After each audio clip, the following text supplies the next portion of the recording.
There is a conversation happening inside a lot of security teams right now, and it usually starts with a licensing renewal notice. You've been running AirWatch, or Workspace ONE if you've been keeping up with VMware's rebranding, and the renewal lands on your desk, and the number is higher than it was 2 years ago, and someone asks a perfectly reasonable question. Do we still need this? What exactly are we getting for this? And that question, if you follow it honestly, leads somewhere more interesting than a cost comparison spreadsheet. Tonight we're talking about mobile device management, specifically the migration away from AirWatch toward Microsoft Intune, and more importantly, a way of thinking about mobile security that most organizations never arrive at because they start from the wrong place. With me are Dr. Elliott Vance and Marcus Hale. Welcome back, both of you. Good to be here.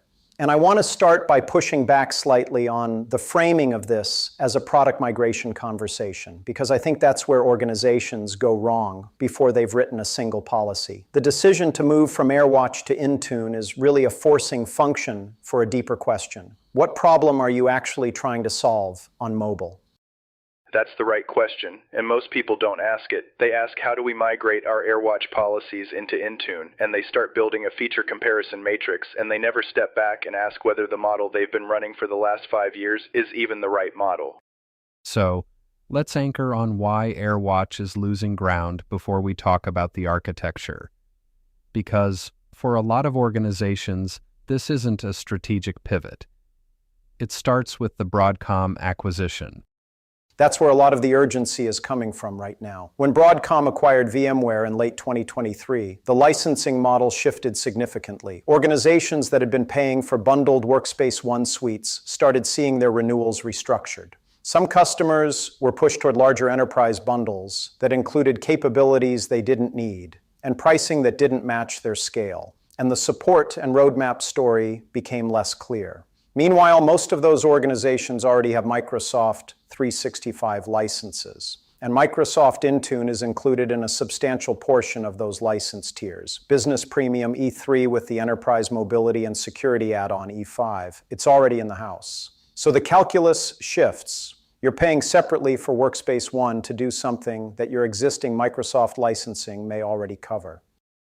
That's the cost story, but the more important story for practitioners is the integration story. Intune lives inside the Microsoft ecosystem natively. It talks to Entra ID. That's the identity layer, formerly Azure AD, which means your device compliance signals and your conditional access policies are part of the same control plane as your email, your SharePoint, your Teams. In AirWatch, you're bridging between two platforms. In Intune, you're inside one. So, that's the case for Intune. But you both suggested the more important question is the model itself. Let's go there, because I think most people hear mobile device management and have a specific picture in their head of what that means. Right, and that picture is usually MDM, mobile device management in the classical sense. You enroll the device, you push certificates to it, you configure Wi-Fi profiles and VPN profiles, you can see the device in a console, you can remote wipe it, you essentially extend your management surface to include the phone. That model made sense in a world where your organization owned the phones. Corporate liable devices, you hand someone a phone, they use it for work, you own the hardware, and you manage the hardware. But most organizations aren't running that model anymore. They're running BYOD, bring your own device. The employee owns the phone. They put their personal photos on it, their personal banking app, their personal email, and they also want to access corporate email and Teams and SharePoint. And IT is trying to apply corporate management to a device that doesn't belong to them, and that the employee is going to push back on hard if the management is invasive. And this is where the architecture conversation actually matters. Because there's a different model, MAM, Mobile Application Management, and it starts from a fundamentally different premise.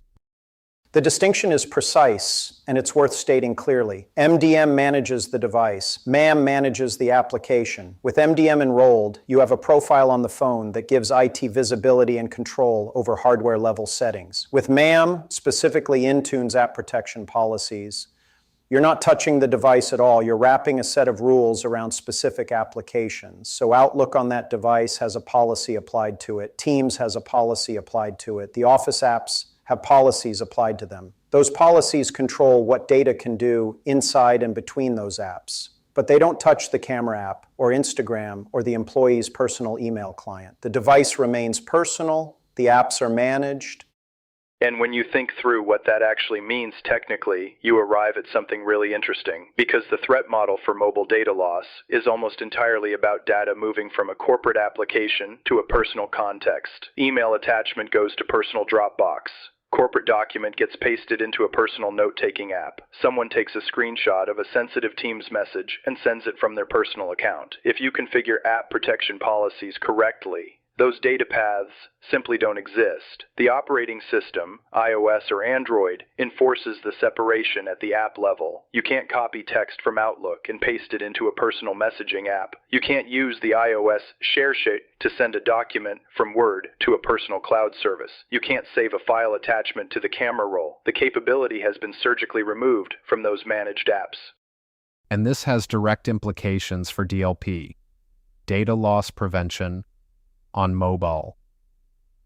Because the traditional answer to mobile data leakage has been to run a DLP product that monitors and intercepts outbound data flows.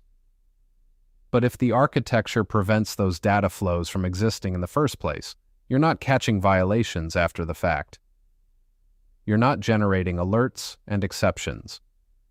You've removed the possibility. That's exactly right. DLP on mobile is genuinely hard. Mobile DLP products have to deal with encrypted traffic, sandboxed apps, operating system limitations on interception. The coverage is inconsistent, the false positive rate is significant, and the maintenance burden is real. App protection. Policies solve a large portion of the same problem from the other direction, not by monitoring the data as it tries to leave, but by making it structurally impossible for the data to leave through the channels that matter most.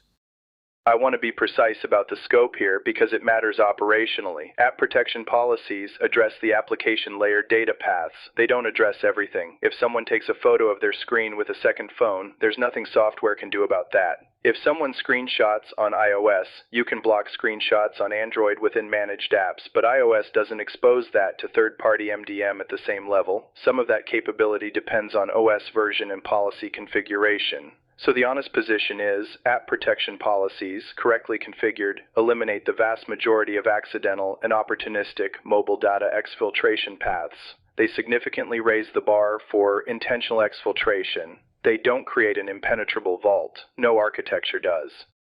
Which is the correct framing for any security control. You're reducing risk to an acceptable residual level, not achieving zero.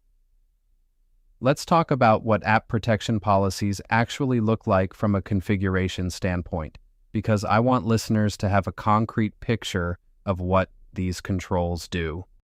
The policy has a few major categories. Data transfer controls. This is where you define what can move in and out of the managed app. Can data be backed up to iCloud or Google Drive? No. Can the app open documents from unmanaged locations? You can restrict this. Can data be pasted into unmanaged apps? No. Can managed apps open links in the personal browser? You can control this. Can the app save files to personal storage? No. Then there are access controls. Require a PIN or biometric to open the managed app. Require device compliance, meaning if the device is jailbroken or rooted, or if the OS version is below a threshold you define, the app won't open. And then there are the conditional launch settings. Essentially, health checks the app runs on launch. If the device doesn't meet them, you can block access or selectively wipe the corporate data from the device. The selective wipe is worth pausing on because it addresses one of the biggest objections employees have to MDM. With MDM, there's a genuine concern. The IT admin has a remote wipe capability that applies to the whole device. With MAM and app protection policies, the selective wipe only removes corporate data from managed apps, the employee's personal photos, their personal contacts, their personal apps, Those are completely untouched. IT manages the data container, not the device. That's a privacy story employees can actually accept.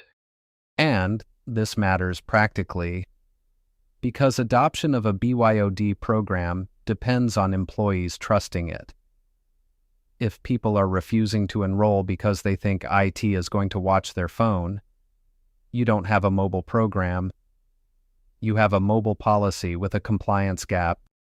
The adoption story is real. Enrollment rates for MDM-based BYOD programs are consistently lower than for MAM-only approaches because the friction is different. With MDM, you're asking someone to give their employer a management profile on their personal device. With MAM, they install Outlook from the App Store and sign in with their work account. The policy applies in the background. They may not even know it's there unless they try to do something the policy restricts.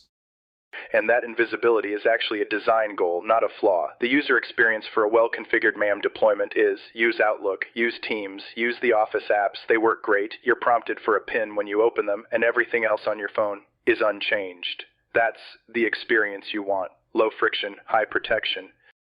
Part 1 of this conversation has been about the architecture, why the migration makes strategic sense, and why MAM with app protection policies is the right model for a BYOD environment. In Part 2, we're going to walk through the actual migration, what you need in place before you start, how you configure the policies, how you sequence the cutover, and what the user communication actually looks like. Vance, Hale, good conversation. We'll pick it up in Part 2. This is Dark Perimeter.